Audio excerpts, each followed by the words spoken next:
galera, tudo bem? Sou o professor Roberto Falcione, professor de História, em nome da Secretaria de Educação. Sejam todos bem-vindos para mais uma aula de História. Antes, gostaria de deixar dois recadinhos muito importantes. Antes nós tínhamos aquele link de presença, para depois você, inclusive no Classroom, fazer o link da atividade. Agora não. O link da presença é o link da atividade é o link da presença. Não existe mais um link separado de presença. Quando você responde a sua atividade, está computando automaticamente para o professor, para as disciplinas, a sua presença. Segundo recadinho, você que está assistindo a aula pela TV, pega o material impresso do colégio.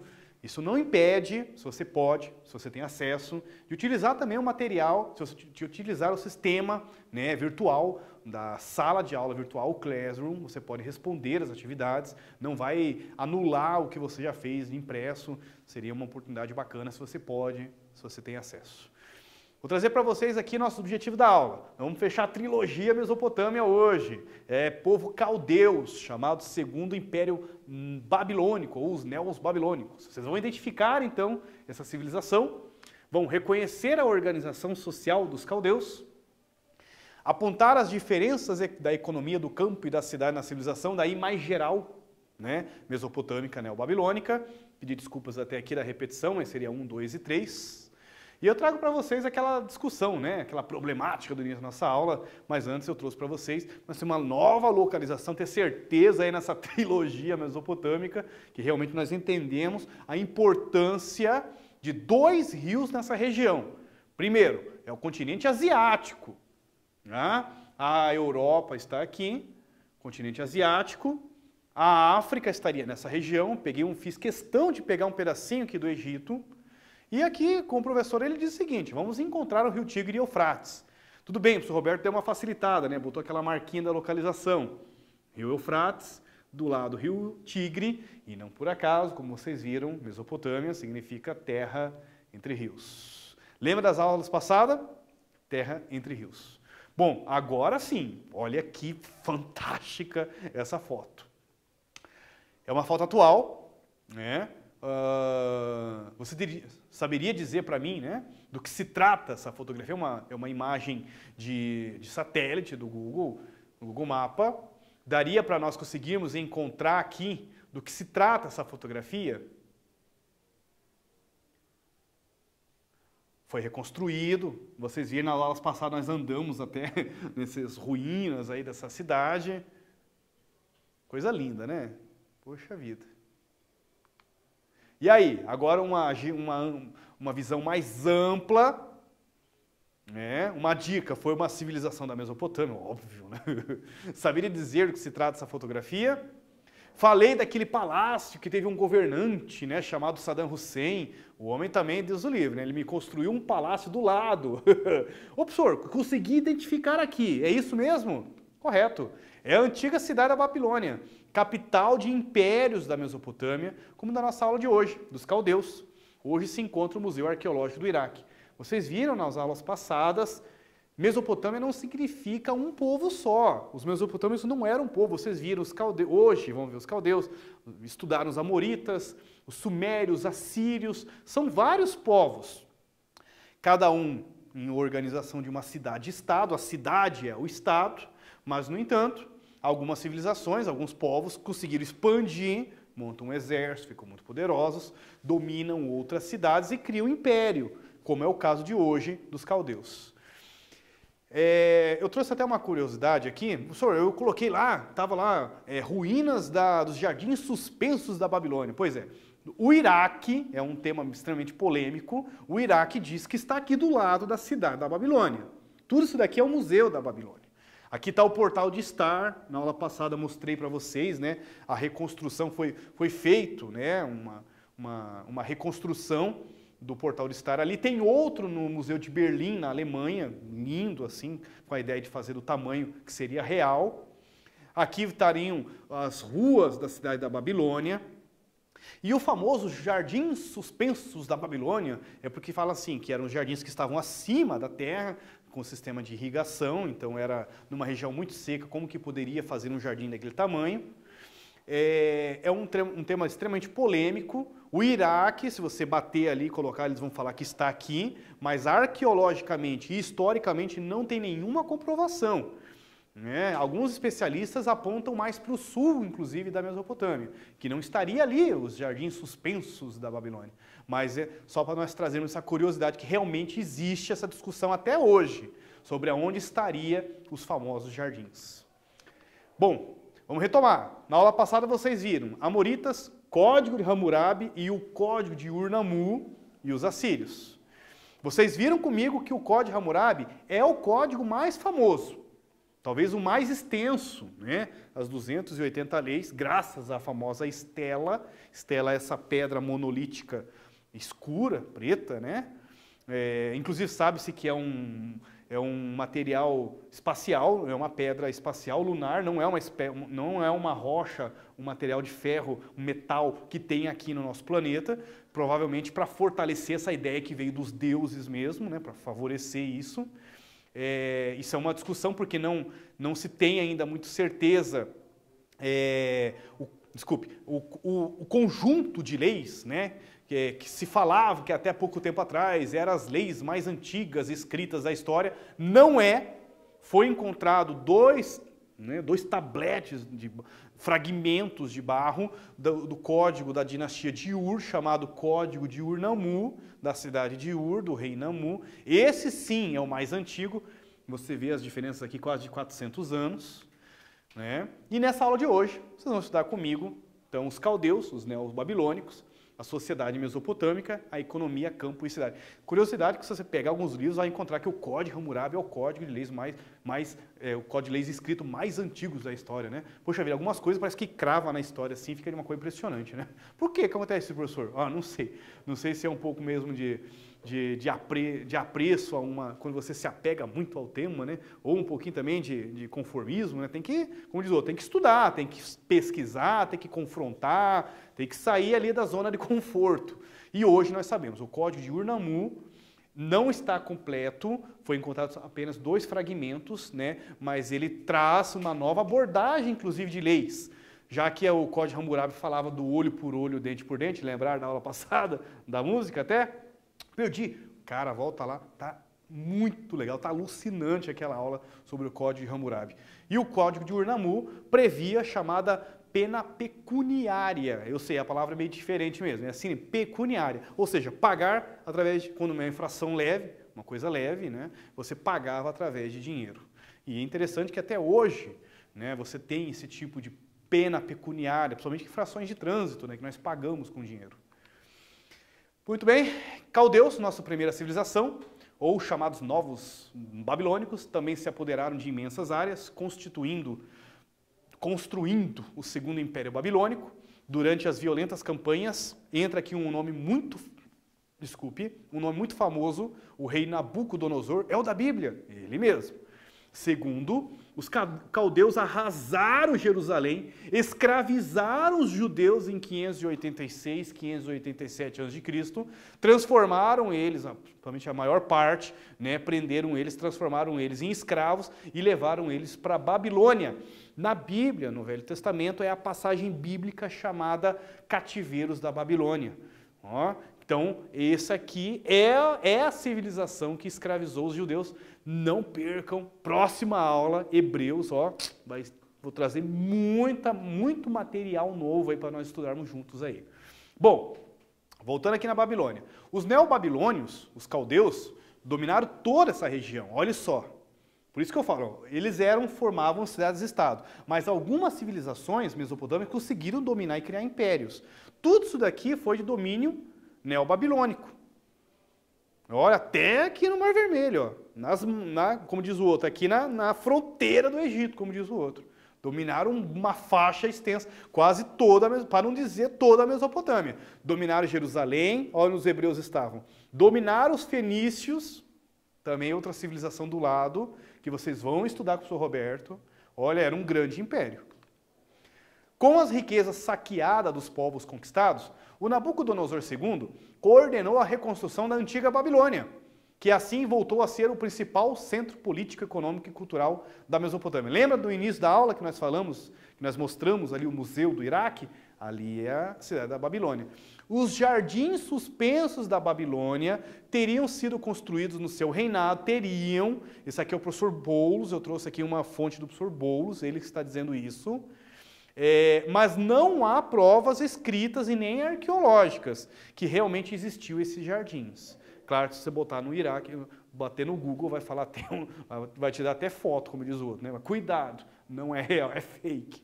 Mapa babilônico, olha que bacana, no século VII, onde a Babilônia ela está como se fosse no centro, né? Uma ideia assim de babilonicentrismo. Olha, gostou? Eu criando neosilogismo aqui, ó. Neologismo, desculpe. Neologismo. Babilonicentrismo, uma visão que a Babilônia estivesse no centro, né, do que eles entendem como mundo na época. Neobabilônicos, como outros impérios, o novo império babilônico também foi abalado por várias revoltas, né? Isto enfraqueceu e abriu caminho para que os persas, chefiados por Ciro o Grande, invadissem, dominassem a Babilônia em 539, e não por acaso os persas, o imperador Ciro, né, que invade a Babilônia e liberta, inclusive, os judeus que estavam presos, que estavam escravizados dentro da Babilônia. E aqui é uma passagem bíblica que termina, inclusive, aqui também. Rei Nabonido, eu trago aqui um relevo dele, é o último rei babilônico, foi ele que enfrentou o poder persa, dominado pela invasão persa em 539, data que marca a libertação dos judeus da escravidão. Primeira atividade, copie e responda. Dentre as violentas campanhas militares chefiadas pelo rei Nabucodonosor II, qual foi destacado em nossa aula de hoje? Capricha aí, galerinha do sexto ano. Daqui a pouquinho nós voltamos e corrigimos junto, combinado?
Voltei, galera. E aí, vamos corrigir juntos? Os caldeus, comandados pelo rei Nabucodonosor II, arrasaram Jerusalém, destruíram inclusive o famoso templo do rei Salomão, prenderam milhares de judeus e forçaram a marchar como escravos para a Babilônia, episódio bíblico chamado o cativeiro da Babilônia. Sociedade mesopotâmica, agora em geral, não só os caldeus, em geral. Como que nós poderíamos encontrar semelhanças entre a civilização mesopotâmica? Na questão política, era um privilégio dos homens apenas ser rei. Vocês viram que no reino cuxita as mulheres, né, as Candaces, né, Wakanda, podiam ser mulheres rainhas guerreiras. Na Mesopotâmia não acontecia isso. São civilizações extremamente patriarcais, com poderes apenas masculinos, né, onde inclusive passava de pai para filho, é hereditário o poder político dos reis. As mulheres quase nunca chegavam ao poder. Além disso, a sociedade mesopotâmica era extremamente hierarquizada. No topo, né, desse poder estava o rei, que originalmente era o líder da comunidade, seu comandante militar em caso de guerra, inclusive. Essa imagem aqui é bem famosa, do Palácio Sargão II, 716 a.C., e Iraque também. Né, um relevo, baixo relevo. O que é um relevo, professor? Pedra e o desenho sendo esculpido, né, na pedra. Aqui eu trouxe para vocês uma pirâmide, como que seria, fonte do professor Boulos, como que seria uma sociedade mesopotâmica. Na parte alta, o rei, depois vinham os sacerdotes, os nobres, os militares, depois os comerciantes, os escribas, que dominavam a arte da escrita, os artesãos, e fechava aqui os camponeses e os escravos. Copie seu caderno e responda: como era organizada a sociedade da Mesopotâmia? Vocês vão ter um tempinho para responder, daqui a pouquinho nós voltamos, corrigimos juntos, combinado?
Voltei, galera.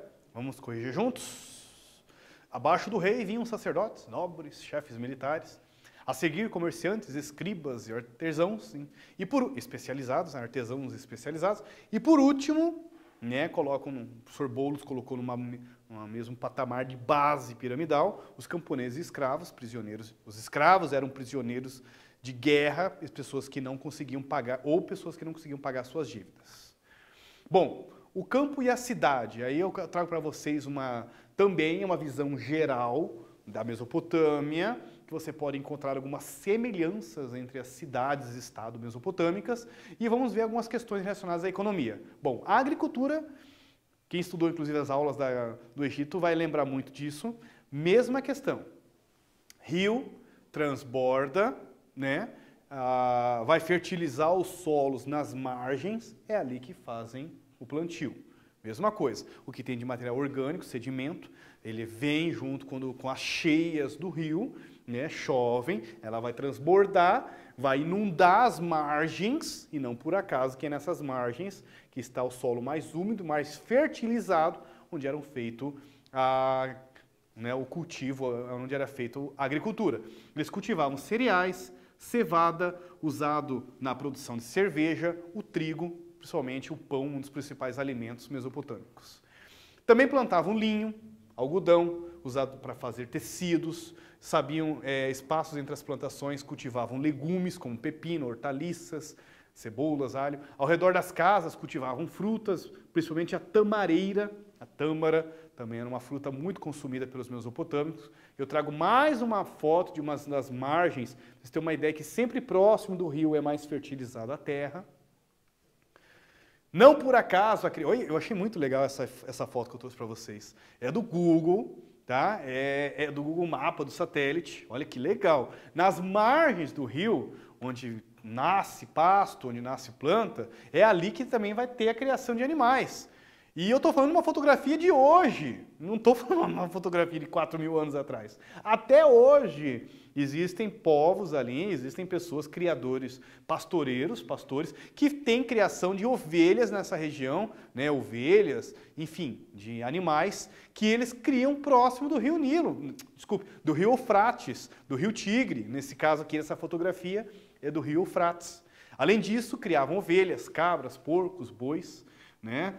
Jumento para o transporte de carga, carneiros, onde eles se extraíam uma preciosa lã. Os pastores trocavam seus produtos com os agricultores, havia um escambo. O que é isso, professor? Comércio de trocas, de produtos, onde realizavam trocas os habitantes das cidades. E aí, tinha os artesãos, né? Nas cidades mesopotâmicas havia um grande número de artesãos especializados, tecelões, né? Tecidos, vocês viram que eles plantavam linho, algodão, carpinteiros, ferreiros, joalheiros, né, onde eles faziam muitos adornos, decorações. Eu trouxe para vocês uma peça decorada, considerado um dos instrumentos mais antigos, instrumentos de corda mais antigo da história, pelo menos encontrado. Pode ter tido outro? Pode ser, professor, mas não foi encontrado. Né? Esse foi encontrado. São 2 liras. Aqui, ó, é a cabeça de um touro, bem na ponta, vou trazer novamente, ó, essa imagem, ela é dessa harpa, é uma harpa. Então, repetindo, essas 2 liras são os 2 instrumentos de corda, não instrumento de batuque, porque se nós pensarmos lá, pode ser mesmo, um período pré-histórico mesmo, né, paleolítico mesmo, o cara com batuque lá é um instrumento mais antigo, mas de cordas, o instrumento mais antigo que chegou para nós, né? Pode ter tido um outro instrumento de sopro, mais antigo, mas o de corda, as 2 liras são os instrumentos considerados os mais antigos que foi encontrado. Eles são de 2.500 anos antes de Cristo. Essa fotografia, eles estão no Museu de Londres, no Museu Britânico, na cidade de Londres, na Inglaterra. Que coisa linda, né? Meu Deus, imagine, eu fico imaginando a musicista ali, né? Ou musicista, tocando a harpa, que coisa linda que deveria ser viver um momento como esse. É a lira da rainha Puabi, do lado esquerdo, o famoso que tem o símbolo, né, inclusive, né, da cabeça de touro. Né, a cabeça de touro é de ouro, isso que é ouro. Tá? Então é um artesão, olha que tinha um joalheiro, enfim, um ourífero, né? Que tinha uma técnica apurada, considerado os instrumentos de cordas mais antigos da história. E essa aqui é a chamada lira de prata, à esquerda, à direita.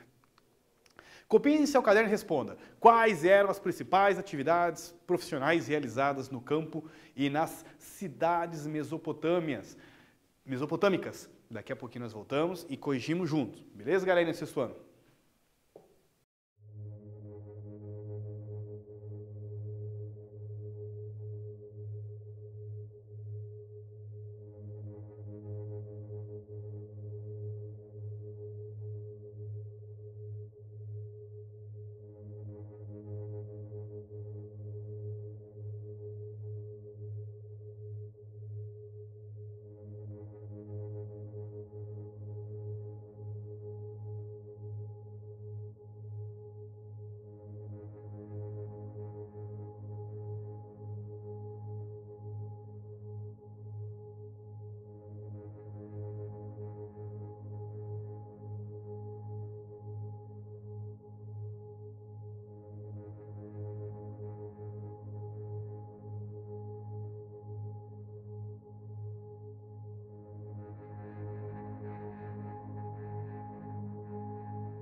Voltamos?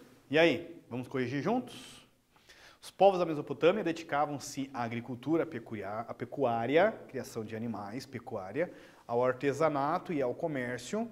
Nas cidades mesopotâmicas havia um grande número de artesãos especializados, tecelões, né, de tecidos, né, de algodão e de linho, carpinteiro, madeira, ferreiros, ferro, joalheiros, né, que dominavam adornos, pulseiras, colares, né, decorações pequenas também. Enfim, trago para vocês uma atividade aqui, é um quiz na Mesopotâmia, depois do rei. Quem eram as pessoas com mais poder e influência na sociedade? Vocês vão ter um tempinho para responder aí e daqui a pouquinho nós voltamos, combinado?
Voltei, galera? E aí, o que vocês responderam?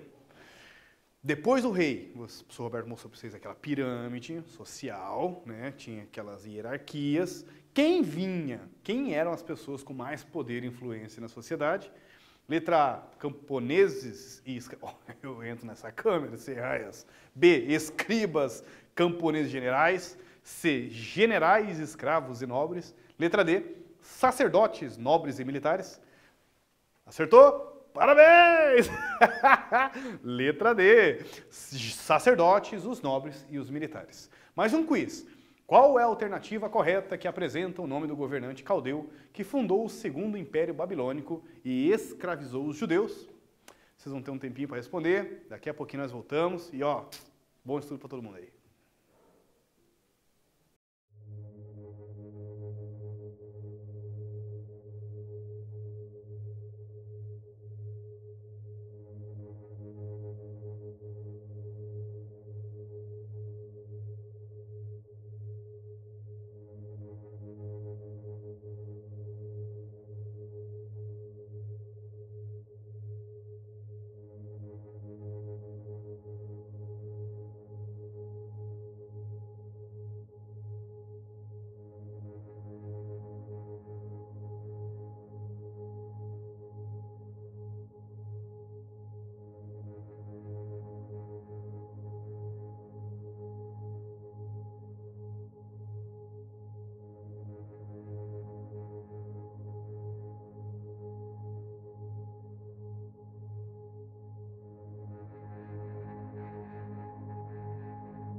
Voltei? E aí, o que vocês responderam? Qual é a alternativa que apresenta o nome do governante caldeu que fundou o Segundo Império Babilônico e escravizou os judeus? Letra... Eu entro nessa câmera aí. Letra B, Nabucodonosor. Segundo. Muito bem. Vocês estudaram nessa aula comigo. Caldeus neobabilônicos.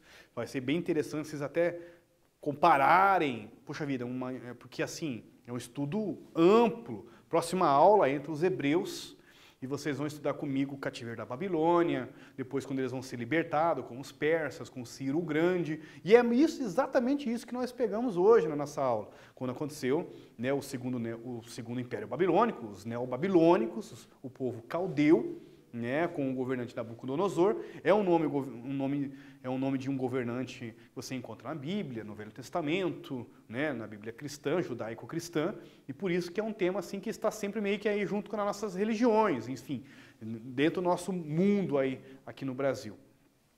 Vocês estudaram a sociedade mesopotâmica, aquela organização da hierarquia, a organização da economia do campo e da cidade. Eu trouxe uma fotografia genial, atual, isso que me chamou mais atenção, né? Porque é uma fotografia que mostrava a criação de animais às margens do rio Eufrates.